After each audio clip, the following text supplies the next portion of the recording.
Amazing Women Speak podcast, inspiring and motivating every Black woman to own, honor, and execute her amazing, individually and collectively, as it was established at birth. Good evening and happy Sunday. I'm Crystal L. Gunn, and welcome to another episode of Amazing Women Speak. So while we are all getting settled in for the show, hit the share button and share Amazing Women Speak on your timeline so your friends and followers can get in on this conversation. So what is this conversation? Let's get to it. The amount of conditioning that we have endured in our lives is alarming. And it's easy to get caught up in it because it can be so subtle. And Black women have a whole nother level of conditioning that has been thrown at us. One in particular is the myth that we can't have it all, that we always have to choose, that it's either or, that you have to choose between this or that. You can't have both. You can't have the great career and a family. You can't build your business and have a job. You can't be a great mother and work a full-time job. That's part of that bullshit bar that we talk about. But how has it impacted us? How has it kept us from owning, honoring, and executing our amazing? Has it become a generational curse that we will pass down to our daughters? Or is it possible to break free from the limitations and adopt a both and mindset? So let's talk about it. The inclusive choice, embracing both and in a world of either or. But before we can dig into the conversation, I got to bring my bestie in. Hey there. Good evening. Good evening. How are you? Fantastic. And thank you 1,000 times and over again for saying yes to Amazing Women Speak and curating these conversations as brilliantly as only you can do. No other place I would rather be than in company with you, having these conversations with amazing women where we get an opportunity to unpack the various ways in which life tries to hold us down, and you've created a platform to lift us up. Tonight's conversation is really near and dear to my heart. In the work that I do, I spend a lot of time talking about the both and. So I'm really excited to hear from these ladies and their perspectives. We cannot do that without bringing them in to allow you to get to know more about them as we unpack tonight's conversation. Gretchen, come in and introduce yourself. Hi, Crystal. Hi. Come on and introduce yourself. Can you hear us? Yes, I can hear you. Hi, Michele. My name is Gretchen Cross. I'm a global client executive for Liberty Mutual, so I work in commercial insurance in my day job. I'm also the president of the Detroit chapter of the National African American Insurance Association, which is a nonprofit really created to uplift and empower Black professionals and allies.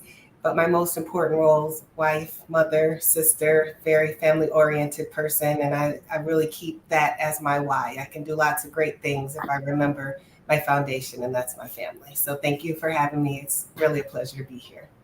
Wonderful. Thank you for that introduction, Gretchen. We look forward to get to know more about you, more about your why, and the ways that you impact the folks that you touch on a daily basis.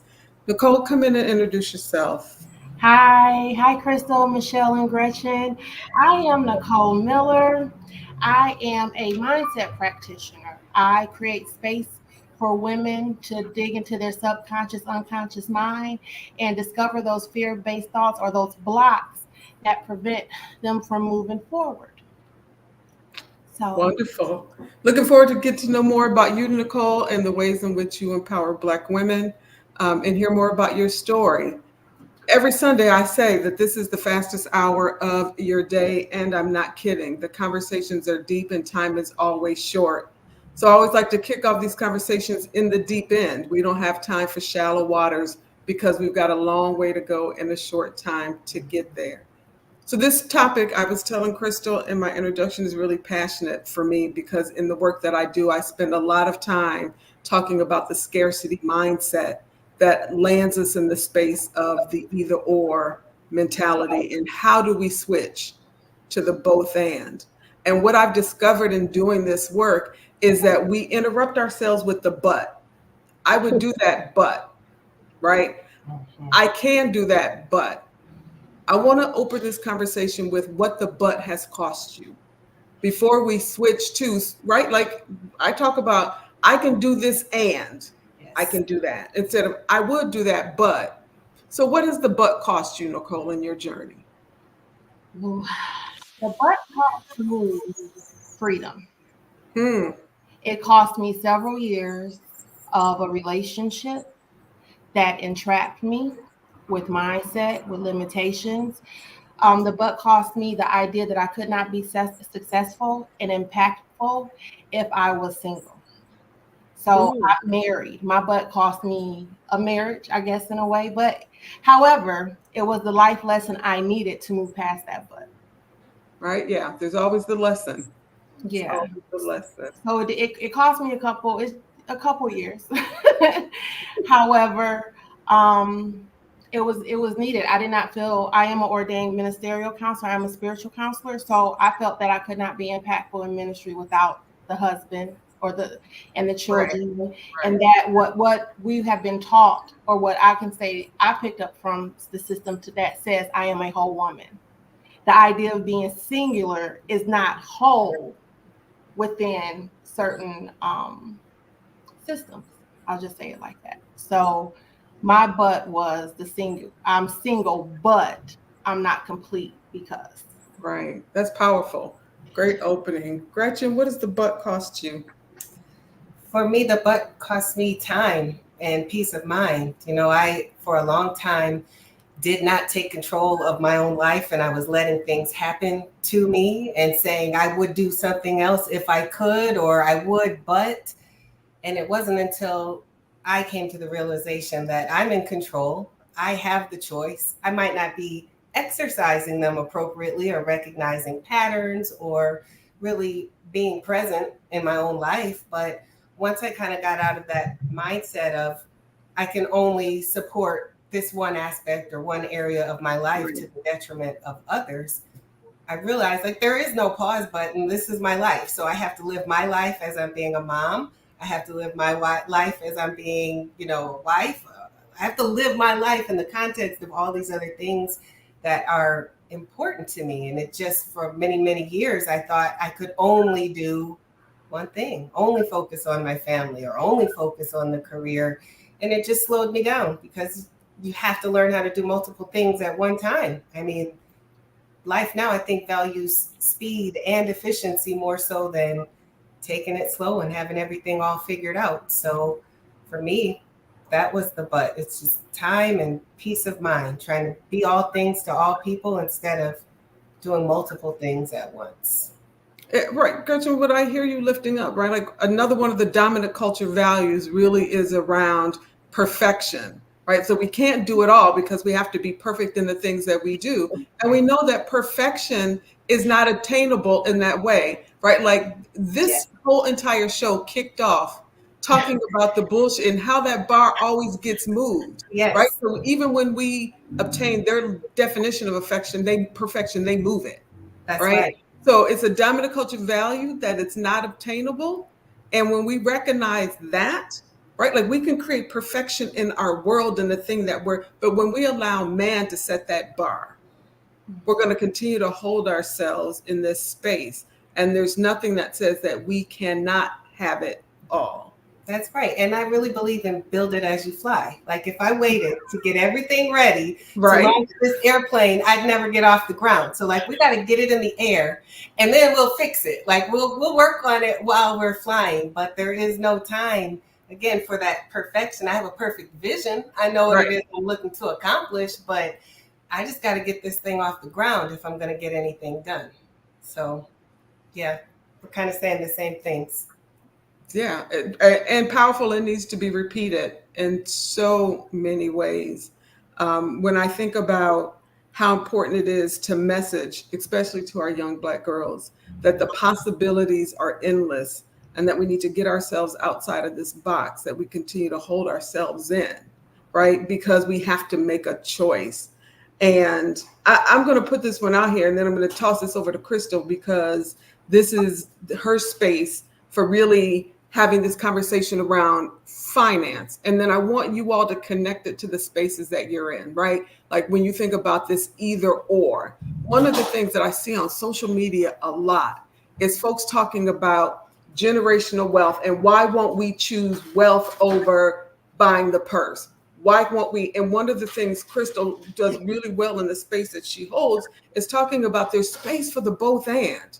I can create wealth with my grandchildren and buy a purse, right? But we've been taught you have to choose. And then we get judged for the choice that we make if it does not fit what society says. So, Chris, I want to, again, toss this over to you to unpack that piece and then invite Gretchen and Nichole to share their perspectives from the seats that they sit in when we think about that either or approach, both and approach. I think one of the biggest things is taking that step back and saying what's important to the individual, right? Because for some, generational wealth is not going to be important to them, but having all of those bags, right, is super important. There is a decision that yes, you can have both, but you have to know it starts with, how do I want to live my life? Like, what impact do I want to make? How do I want to live my life? Do I even want to make an impact? What are the things that's important to me? And then carving out that space financially to say, okay, I can do both. I can have the bag and, leave generational wealth. I can do both and succeed at them. I think a big part of this is, other than the conditioning, is one of the things that I always say about financial relationships is we don't know why we operate the way that we operate, right? A lot of it is what we saw growing up. And so where making space for the both and the and when it comes to financial is determining what's really important to you. You can have them both, but how do you create the plan and the strategy to ensure that you get them both, right? And we talk about all of the time the generational curses and breaking the generational curses. So I then have a twofold question for you guys too is how much of feeling like you had to choose was because of what you saw in your own house growing up? And then what then do you do and how do you change that so that not only do you break those generational curses, but you start to create new strategies to pass on to that next generation? Great question. Nichole, do you want to go first? So when I look at what did I have to choose, it's so many different spaces. So once I would say choosing career, and then I'll move into financial. So I felt like I didn't necessarily choose a creative to be an entrepreneur in a creative position. I went for what made sense. I went for what was more, what seemed to be more stable, like stability, versus what career could I be free in. I chose a career very purposed, and up until recently, until I decided to step into my own space and really honor my purpose and my feeling, the vision I was seeing for myself, I was choosing that which I felt would make financial sense as well. However, hindsight 2020, it really didn't, because of different stressors, I didn't save accordingly because I was trying to escape. So because I was trying to escape the world I was creating, that savings or that foundation for generational wealth was not being built like it could have been. I'm not going to say could have been, if I was in a situation where I was freely expressing myself and happy, and I did not see sacrifice. See, my mindset right now, I don't see sacrifice. A delay is not a denial. Right. A delay is just another way to position myself for the desires to manifest themselves. And yeah.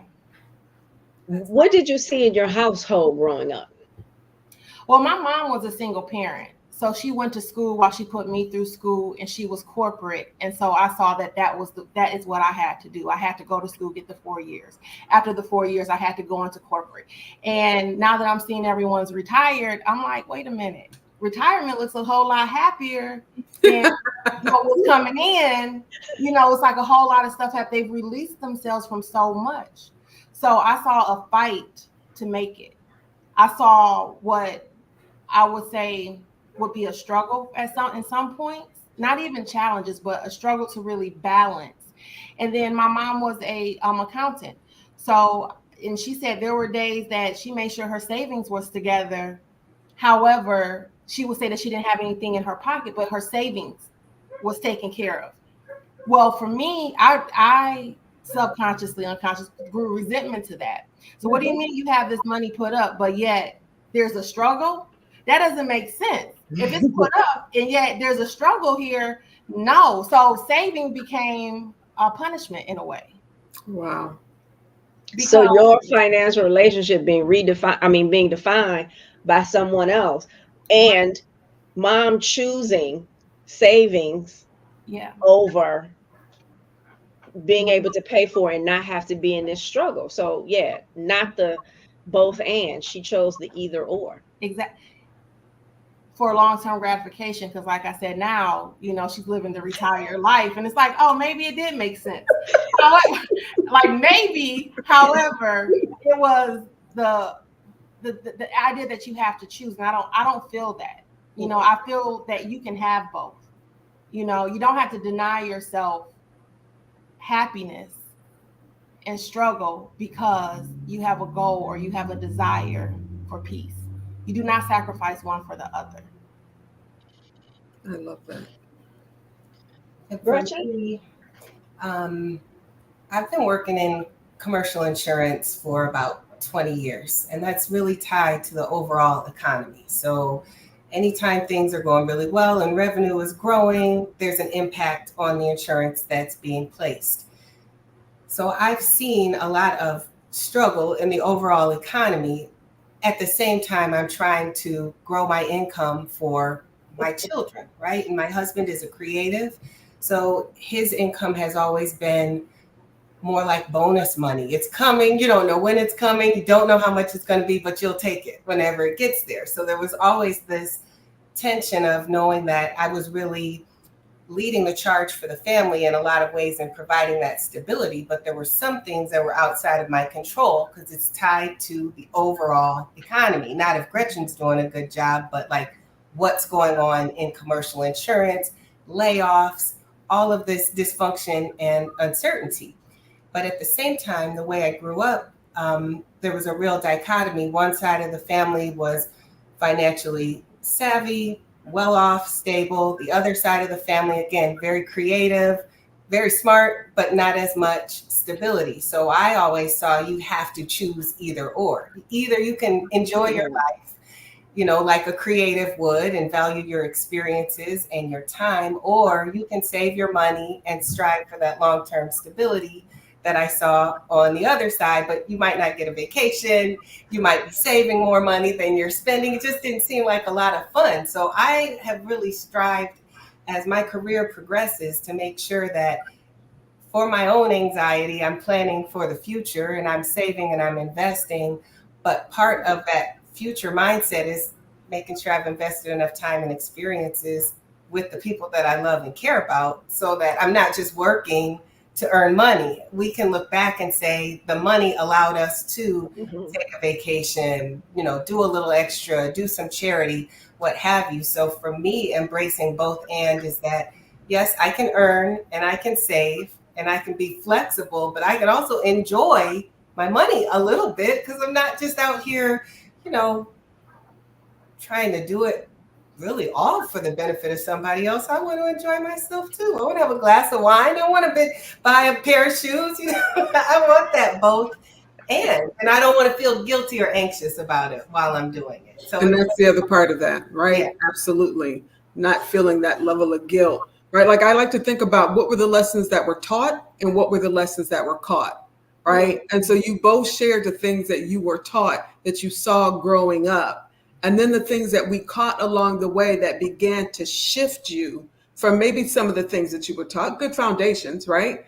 And we also know that as this world changes, we have to find ways to change with it, right? And the world just looks different. Our access to technology makes us think different about the things that we have access to day to day. So when you shift from the things that you were taught to the things that you caught, what happened to Nichole, right? Like, what was some of that revelation? What happened to Gretchen during that phase in that space where you begin to identify for yourself, here's the path that I need to take?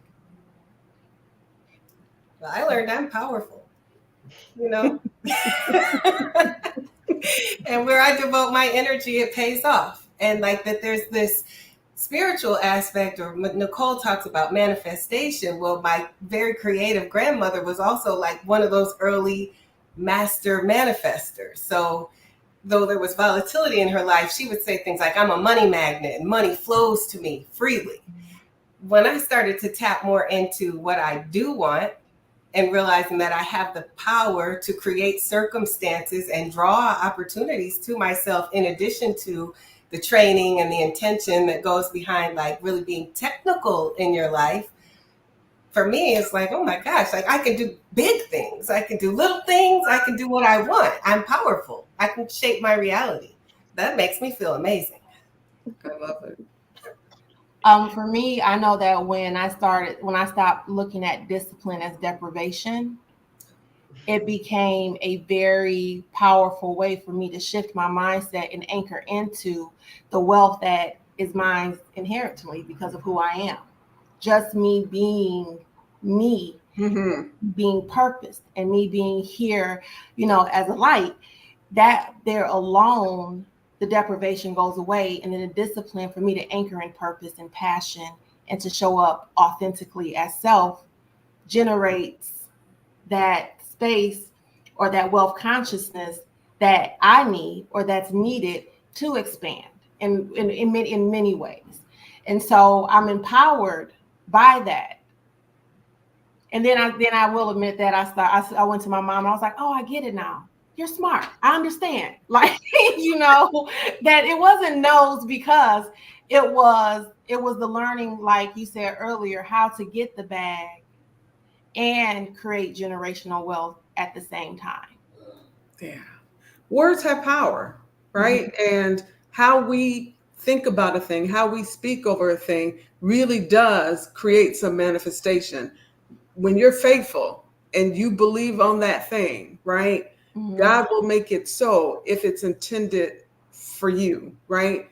And when you have that kind of power, as Gretchen mentioned, and she sees herself as this amazing person, we often get labeled as arrogant, right? Because would only make sense that we would have to be arrogant. We can't be strong in our belief in who we are. We've got to label it something negative for Black women so that we begin to question and we begin to quiet our voices. So I think about the industries that both of you are in, the work that you do, thinking about ministry, Nichole, thinking about commercial insurance. Quiet voices make no steps, right? And so let's talk a little bit, like I'm going down a side road intentionally because it is important for our listeners to hear from you as we think about, right? Like, no, this isn't arrogant. It is okay for me to be fully me in my power, in owning my amazing, in these spaces that have historically told me just be satisfied with being in the room. Well, I just feel like it's important. We all have a role to play. So I'm inspired by all the different women who show up as authentic and successful. And I don't think it's wrong for me to say that that's what I want to show to other people, that there's another way to be an insurance executive. And I'm not going to show up in the navy blue suit and be by the book all the time. I'm going to give you as much authenticity as appropriate for the situation. But I'm also going to be intentional about bringing others along, making sure other voices are in the conversation. I mean, my power doesn't come because I say it so. It's because of how I show up in the world with the good intention to raise others up and to be a good example in the world. Like I travel a lot for work, and sometimes I say to myself, what if God just put me in this position to go through the world as like an example to people of what a Black businesswoman looks Right. like, how to treat people in a service industry. I'm encountering people all the time, and I try to be very kind and over the top and gracious. So like, I think that's the both and as well. I can say, yeah, I'm awesome, but that's not because I say so. It's because I'm intentionally trying to lift others up and bring joy as I do it. So if we can't agree that that's cool, then I don't know, maybe we shouldn't be talking anyway.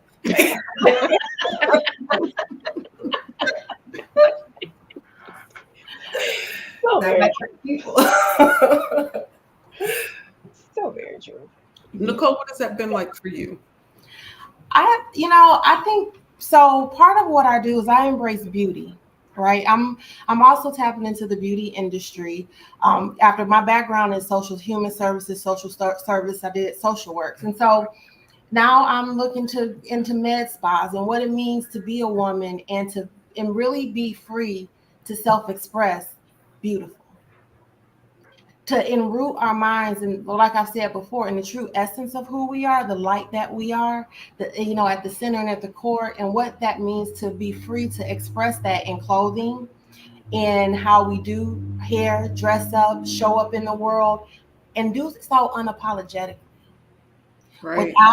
without being told it's vanity or any of the other words that we may be labeled as, because we do care and we do want to invest.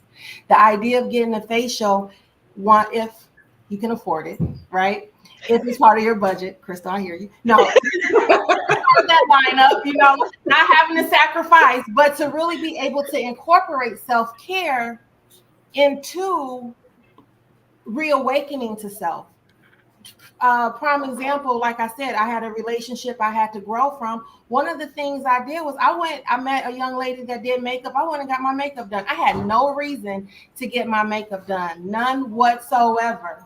However, I tapped in and I went there, and it has been one of the most amazing experiences. And the relationship has developed into business partnership, and it has expanded into my work, right?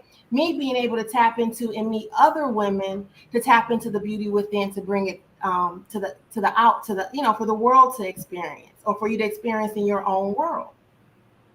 Yeah, it's so interesting how we allow labels to make us move in a certain direction, right? So we won't choose a thing because somebody else may see it as you being vain, right? Like, you're not going anywhere. Why are you getting your makeup done, right? Like, that's so vain. Versus, right, like me understanding that's a you problem, right? Like, I'm over here doing the thing that works for me. I'm willing to share my why. Yes. But I don't owe you an explanation that fits inside of the definition that you think I should move into, because you believe that I should not have done that doesn't make sense.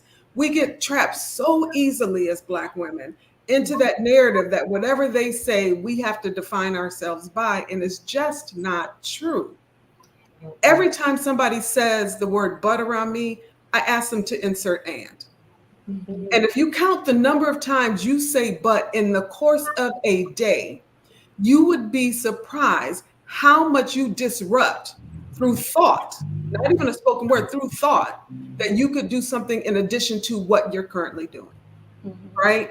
I've got to finish this before I can do that. We practice this so much.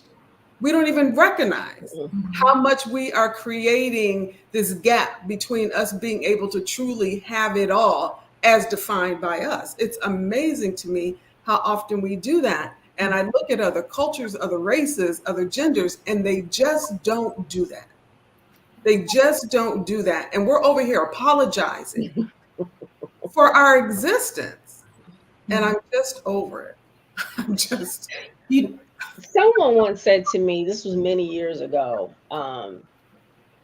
when you say a thing and then you put that but there, it negates the very thing that you said before the 100%. but. Right? And so going back to the words have power, it's, you then are determining your outcome based off of the very words you choose. And there's no cookie cutter. I don't believe in cookie cutter. Like, there's no cookie cutter way for healing. There's no cookie cutter way to redefine your financial relationship. There's no cookie cutter. But what I do believe is the journey and the things that have happened to you had to happen to you in order for you to get to the place where you are today, right? I do want to flip this coin a little bit though. So we're talking about both and, right? Which, yes, both and. But when did both and, like when was there a time where you thought, okay, I can do both of these things and it did not go well? No. Because I learned, so a couple years ago, I retired from my day job, right? And was still on the back end building this business, these businesses and the things that I do now on the front end. And thinking that, okay, I can do both, or I'm supposed to do both because of and whatever bullshit conditioning that we have.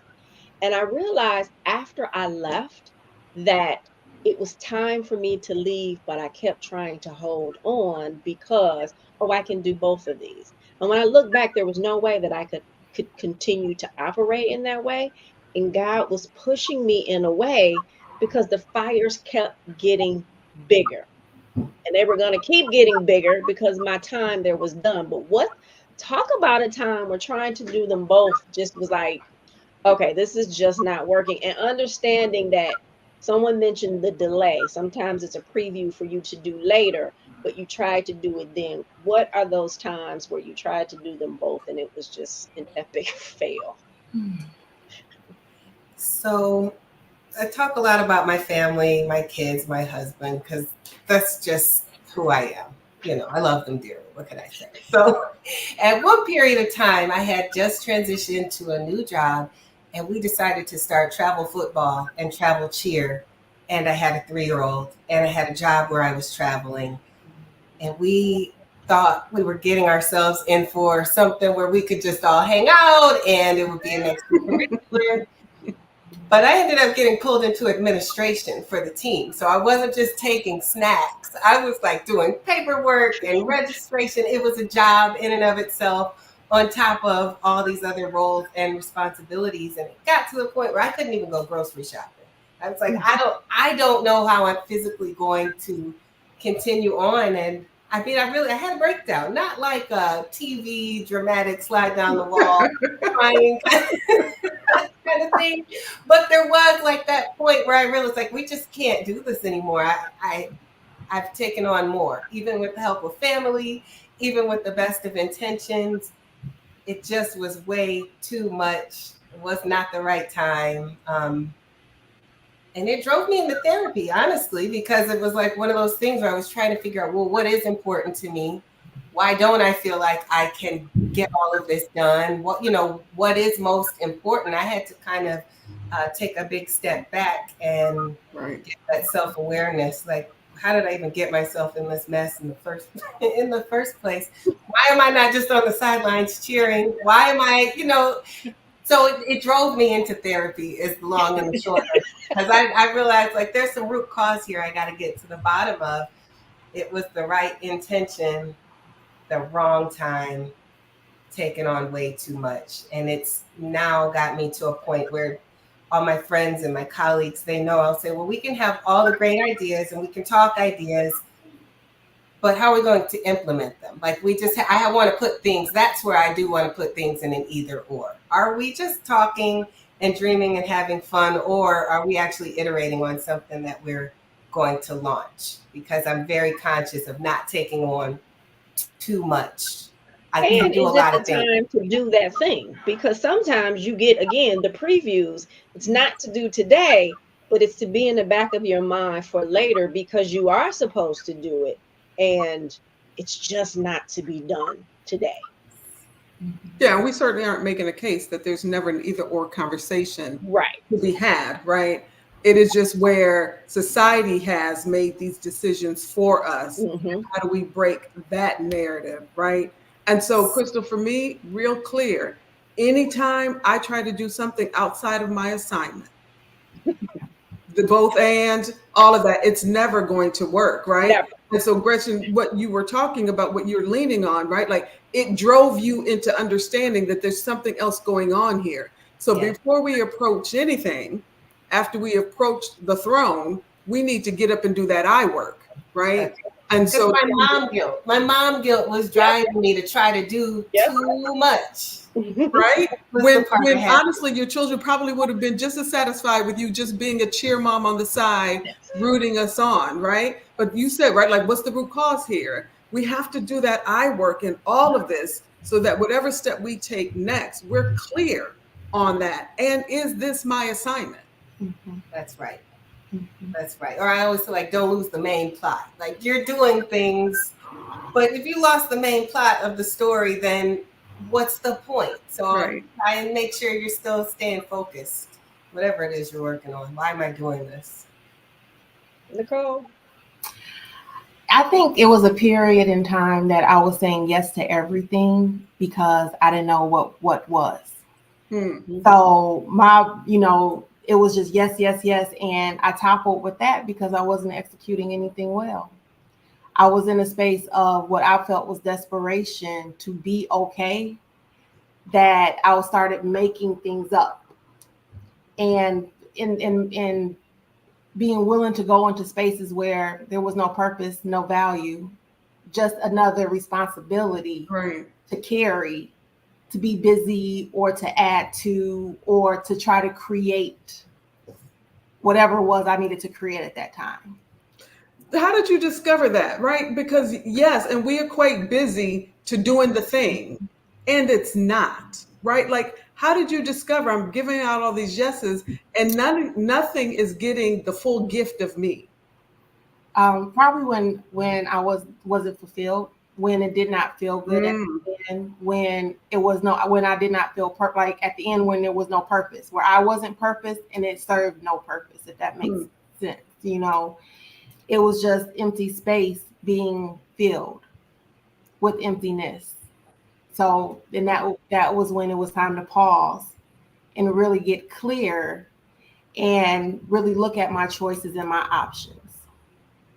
Wow. And yeah, so Yeah, that's powerful, right? Like conditioning, right? Like we've got to give the yes, we've got to show that we can do it all because we're the boss chick, we're the right, like all of those things, and we just feed into it so naturally because it's the definition of I'm successful because I'm moving 1,000 things at once.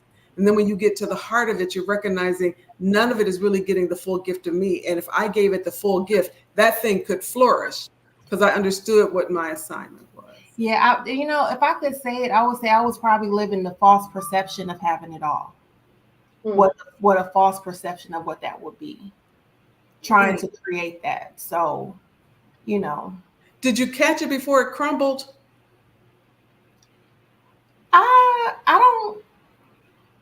I think I was crumbling while I was doing that. So I can't say I caught it while it was part of what I had to release. When I hear crumbling, it's those things that have to fall away from you, those habits, those beliefs and things like that. So it was one of those things of self-discovery in the midst of the crumble. Yeah. In the chat, Deborah says creating the movies instead of observing them. 100%. Yeah. Right. When we talk about that bullshit bar, it is self-hate evoking, it's depression causing, right? And even in that process where we're picking up and we're doing these things and we're chasing this bar and we feel like, oh, we're going to be a failure if we don't do X, Y, and Z. I have to do both. And even if it's not time for me to do the and, it's just a preview. And the ego slides in there too. The ego comes in there and says, but if you don't do this, they're going to think. Right. Dot. Right. And I say to people all of the time, they're not even thinking about you like that. Like you created this whole thing in your mind to keep you doing this thing that may have you off balance or whatever it is. And they're not even thinking about you like that. There's a powerful thing that we as women have, and that's that intuition. And I truly believe, and Michele spoke about it a minute ago. When you are operating in your purpose and in your path, things are not going to feel crazy, right? They're going to feel good. The doors are going to swing open before you even walk up to it, right? The things and the people and all of the stuff are going to happen the way that they're supposed to happen. And if we don't take a step back and pay attention to the intuition, to the feelings, we get caught up in that. And then we wind up, like Nichole said, crumbling through the piece. And then we don't even pay attention to the crumbling. Right. And so we got to go back and remember who we are and the abilities that we have and tap into those. And I think when we do that, we start to save ourselves some trouble. And we don't have to necessarily rush out to therapy. Although therapy is good, but it might keep us from having to rush out to therapy or having that breakdown and sliding down the wall. Yeah. The visual of that, right? When I got to the point where I was willing to fail a thing before I failed myself, I discovered freedom. That's right. powerful. That all of those choices get to be mine. And I'm willing to open the door and take anybody along for the ride. I'm willing to share but I will fail you before I ever fail myself again, because the cost is too high. Like you said, Gretchen, you realize at some point, maybe my assignment is to go around the world and demonstrate this thing. You can't give that thing if you continue to fail yourself trying to please others. And that freedom should not be on the market to be for sale. That kind of freedom should not be up for discussion. And I want to talk a little bit about how you surround yourself with the folks that support that, as opposed to the girlfriend who's saying, oh, you're doing too much. Leave that alone. You don't have to like it's got that. How did you build the right, or are you still in the process of building the right tribe around you that is supporting whatever that thing is that you're doing, right? Like I've said this on many, many shows. If you don't have a crystal gun, you need to go get you one. Because when you lay a thought in front of her, her response is, what we doing? If you don't have a what we doing in your circle, you can't have her. But, and I know some others. You can have them. Yes. Evaluating that circle, right? To ensure that you're surrounding yourself so that when energy is low, that group of people are saying, what we doing? How did you check your tribe and get to a place where that wasn't the thing that was holding you down, it was lifting you up? I checked myself first. Ooh. I had to first listen to what my relationship was with myself, because I can only build those around me only come to me from what it is I'm emanating. That's powerful. So I had to get with me and hear what my internal self-talk. Was I my biggest hype man? Am I my biggest fan? When I look in the mirror, am I saying, yes, girl, get it. You are gorgeous. You are amazing. You can do this. You are more than capable. Yep, we're a little nervous, but we're still going to do this. And as I boosted me, right, as I lifted me, I started attracting those individuals that mirrored that. I remember, Crystal changed my life because I was in the midst. It was when we did the Huntington event. It was around that time we were meeting, and I told her I was about to file bankruptcy after divorce. And she's like, "Whoa, wait a minute! Don't count yourself out." And I said, "What? That's counting me out?" I might not be quoting her exactly, but that's what it felt like. And I was like, "Whoa, what do you mean?" And I had to really pause and look at why I felt like that was an option, because I didn't see both. And I just said it was either or. It was like either this or nothing, or I'm gonna be for the rest of my life, carrying. And it was like, no, really explore your options and look at what. And I had to look at what I was telling myself. That's powerful. So I had to get real. I had to love me first enough to attract those around me that would do the same. That's a great approach, right? Yeah, absolutely. It's hard because a lot of us are coming from broken places, right? And we already have folks that are around us who are either responsible for the breakage, right? Or trying to find ways to help pick you up. And so in the midst of my brokenness, right, like I had to evaluate who is around me, who's pulling from that versus allowing me time to heal. Gretchen, what was your tribe story? So I'm kind of actually an introvert, so I'm okay to spend time alone and like do that deep work in, meditating, journaling, podcasting, just to find clarity and make mental note of how I actually feel about things. Because one thing I've learned about myself is you can look at the bright side and say I have an open mind, or if I'm being negative, I can be swayed. So I have to make sure I'm clear, kind of like what Nichole is saying, like self-awareness, self-confidence, so that I feel good about my own thoughts. And then that cleans my lens for who I'm bringing around me. It allows me not only to be opinionated as I naturally am, but then when I'm sharing, I'm still, again, putting out what I want. What kind of help do I need? What kind of people do I enjoy talking to? I find just by being open and being really positive, I'm able to pull those types of people towards me.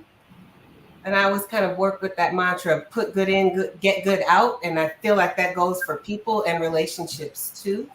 So just in terms of building that tribe, I try to be the friend or the colleague or the mentor that I might have wanted, and like show up for people. So it's not just about taking and, or getting rid of people in the tribe, but it's also about building others up so that then they can go out and find and create their own tribe. So I just think it's like community based. It's like kind of a community mindset.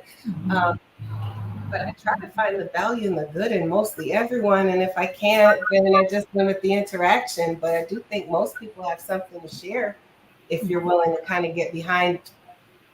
I don't know. Again, keep an open mind, ask the right questions, figure out where they're coming from. And next thing you know, you do have a tribe and it makes sense to you. And it's not in opposition to you because you've gone into it looking for the right things, giving of yourself, but also knowing what it is that makes a good tribe for you. And that's really important too. I used to think everything was about fun, but it's not. I can have a fun tribe, but also maybe someone who can help me if I'm trying to get something accomplished or, whatever. So I don't know. Long way of saying it's intention. Absolutely. You said something powerful where you said knowing what it is to have a good tribe or what makes a good tribe. And I think that is really is key, and it's gonna be different for everybody. What makes a good tribe for you isn't gonna make a good tribe for somebody else, but it all leads back to self. Right. Everything leads back to self. Yeah. Right. I love both of those approaches, right? And Nichole, you really lifting up the importance of doing the I work to understand what is it that I need to attract, what have I been attracting, and what's the shift that I need to make. It's really powerful. Gretchen, I honor you being a person that looks for the good in all.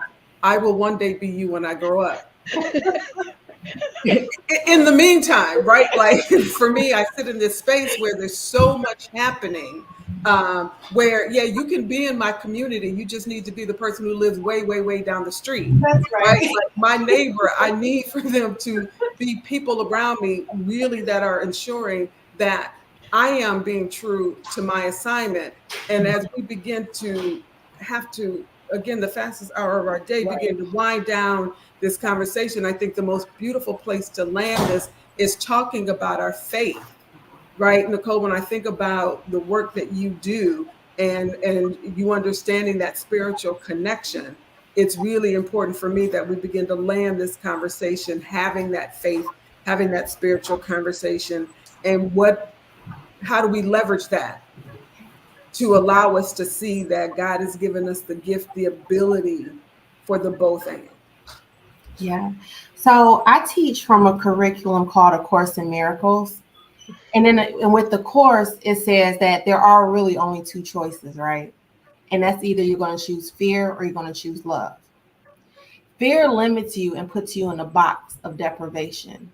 Love opens up to the both and the desires of our heart manifested in so many ways that's unexpected and miraculous at the same time, right? And so when you look at faith, just understanding who we are, understanding what we are. And we are all children of the Most High, the divine essence. We are pressed out of that. And we are limitless.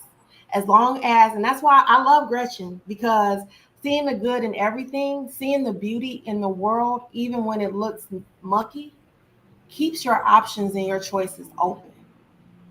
The minute you close down the heart center or your heart to feeling, we tapped on that today too. The minute we do close out our emotions, we begin limiting our choices.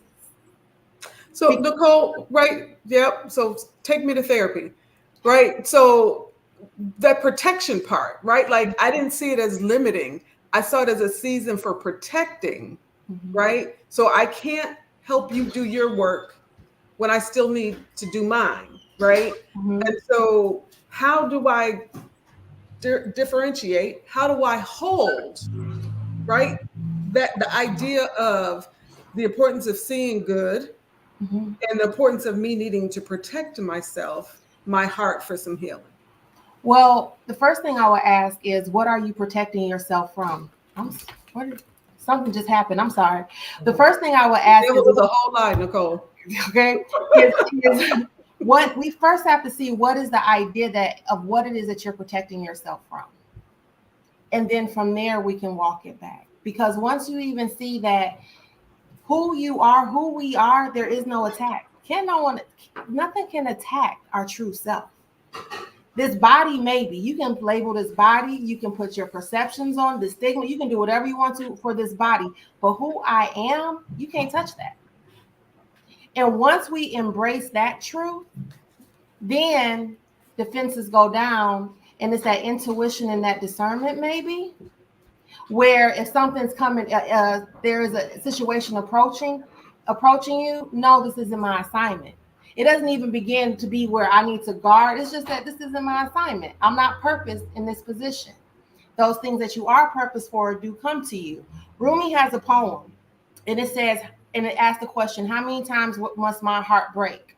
Spirit answers, as many times as it takes to let me in. Your heart remains open to the guidance, to that feeling, to that gut feeling, to that nudge in your shoulders. However it speaks to you, you remain open to that. Who's going to come for you? You're divinely guided. And then when you look at the challenges that come, the perceived attacks as, like, I don't say struggle anymore. You'll always hear me say challenge. You won't hear me. I really barely say attacks. You'll hear me say lessons. So when those challenges bring you the lessons for you to grow deeper into self, and you see that as that, and you can begin to work your mind and see the good that it has brought you. Like I'll tell everyone, my ex-husband, I married all of my fears. And it came to a point where the divorce was not about a man, but about self, the choices I made, the antiquated belief system I had within myself that manifested this entire experience to get me to a place of happy. Right. Like I can, right. really get there. So when something comes and I say, you know what? It's a feeling. I'm not feeling safe, but why? It's a trigger. It's taking me back. Being willing to quiet self, calm down, and have those true conversations within. So I hope that answered your question. It really did. Right. And reminds me, right, like we are in the flesh, and the flesh will require us and call us and invite us to do things that only the flesh can do in that way. Right. And so really doing that deeper work, I really do appreciate you lifting that up, because I am sure with our listeners, I am not the only one who struggles with the idea. I need you to sit over here right now, right? Like I don't have the capacity and get to a place where Gretchen is saying somewhere in there. And it is my assignment, it is my gift, right? Like it's not a chore for me to look past that initial thing that I'm seeing and dig deeper. And Gretchen, at the beginning of this conversation, you talked about your why, right? Your children, your husband, and this life that you've created. How do you ground? How does faith help shape that why that allows you to give the gift of you in all of the spaces that you're in? Ooh, that's a deep question. I think ultimately, I talk about my why as my children, my husband, this core unit, but it extends out, right? Like, I really feel in a larger sense, I'm here to help with community in general. Because if I put 3 amazing kids out into the world, then they'll have ripple effect. If I'm a supportive partner, then my husband can work in his mission and go out and give his gift to the world, which ripples out to his friends and his contacts. So it's not all about me. It's just that I feel, we talked about miracles, and I really feel like it's miraculous for me to just be sitting here. Like, none of this is probable. If I look at my journey and I were to tell you my story, I'm a criminal justice major. I started in insurance as a temp. Like, I shouldn't even be here. So part of my why is my mom was a social worker, and she always used to tell me she wasn't going to lose her family out helping other families. She wanted to have her both and. And I think that trickled in for me as well, though I took more of a business approach. I really see this life that I'm living as something greater than just me. And if I live it like wholeheartedly, it can have impact for us, which is really the goal. Like, I used to always pray, God, just bless me so I can be a blessing to others. And I take that as my responsibility. So I talk about my kids as my why and my family as my why, but it really is just because that's my greatest tool to have impact in the world and to be authentic and to smile and to feel good about what I'm doing. So I just feel gifted and blessed to be able to work out of both sides of my brain, my personal, life being a little bit more flowery and spiritual in this tough, corporate commercial insurance, but I can do both. That's why the topic was so interesting to me. It's the both and. I don't have to give up all of it. I can just dial up or dial back where I need to so that I can give this miracle out for more than just me and mine. That's really all I'm trying to do. Love that. That's beautiful, right? Grounding ourselves in faith, all things are possible. Told you the fastest hour of our day, and this has been a conversation. If you listen to the words, if you listen to the heart of these two women, you should have walked away. You should be able to walk away from this conversation in a stronger place, really understanding that you have the ability, the both and belong to you. And the next time somebody tells you to make a choice, you'll remember some of the gems that both Nichole and Gretchen have shared and discover the power in you that you really do deserve it all. Nichole, how can folks find you? They can find me on Instagram at Nichole Miller 9650. Wonderful. Gretchen, how can folks find you? You can find me on LinkedIn at Gretchen Cross. Thank you, Crystal. Thank you all both. This has been yet another amazing conversation, and I love the transparency and the jewels that you all have dropped throughout this conversation. You both just shine, right? Like, you both just shine, and the sincerity and the love that just comes from you is absolutely incredible. So I thank you for spending your evenings with us. And I thank you for picking this topic, right? And so, again, for those of you that don't know, I send out, when I'm inviting people to be on the show, we send out the topics and we let them pick the topics, and they both pick these topics, and I can see why you pick these topics. You have incredible stories. And so thank you so much for your transparency. I believe tonight we were able to help somebody heal a little bit, help somebody grow a little bit, and help somebody to decide to own, honor, and execute their amazing as it was established at birth. Thank you so much. I am Crystal L. Gunn. I am a Black woman, and I own my amazing. Michele. Thank you. Thank you both. It's been beyond my pleasure to be in space and community with both of you having these conversations. Crystal, one more time, I thank you for being obedient to the call that God has put on your life, that you create these spaces that we get to honor and uplift and share and laugh and really evaluate how we get to own our amazing because it was established at birth. And what are the things that we need to acknowledge that and move through this world without apology? I'm so very grateful to be able to call you my friend. I'm so very grateful to be able to share this platform with you every single week. I get better and better. And for every episode, it's free therapy. And I'm so very grateful one more time that I got a little bit more, that collectively I get to walk away from this space and be better to another woman that I encounter. My name is Michele Harper. I am a Black woman, and without apology, I own my amazing. Nichole. Thank you for having me in this space. I am a true believer that there are some spaces that you have to vibrate at a certain level to be invited into.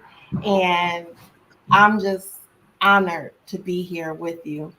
I am Nichole Miller, and I am an amazing woman, mirroring amazing women.